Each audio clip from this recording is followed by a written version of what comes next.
হে everyone, আসসালামু আলাইকুম, welcome back to the blog. আজকে নিয়ে আসছি পূর্বাচল 300 ফিটের দ্বিতীয় পার্ট। তো আজকে আর বেশি কথা বলবো না, আজকে বলার মতো কিছু নাই। আপনারা যে সন্ধ্যার ভিউটা উপভোগ করবেন, অথেন্টিক সবকিছু উপভোগ করবেন এখানে। আর আমি এমন কিছু অনুভূতিও বলার কিছু নেই। আমি পূর্বাচল ব্লগের পার্ট 1-এ আমি আমার অনুভূতি বা এই পরিবেশ দেখে আমার কেমন লাগছে সবকিছু শেয়ার করছি। এখন আমি নিজেও এই সুন্দর পরিবেশটা উপভোগ করছি।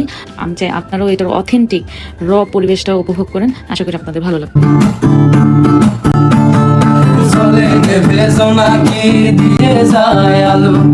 তুই ছাড়া একলাই আমি কেমনে থাকি ভালো, এ ভরা যোচনায় তুই কার পাশে, কার বুকেতে মাথা রাখিস কারে ভালোবেসে, জলে নেবে জোনাকি।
भैया अच्छा हाँ साहब की रुकी बीजे আজকে আপনি চিকেন রুটি রুমাল রুটি চিতই পিঠা এটা কি ভাই? এটা না বিফ রেজালা মুরগি ছিল মুরগি না মুরগি গরু বাদ দিয়া ভুড়ি নিতে পারি। বড়টা ছিল সেটা দেশি মুরগি। তাহলে এই যে আমাদেরকে একটু ভুড়ি দিবে, হাঁস দিবে আর ইয়া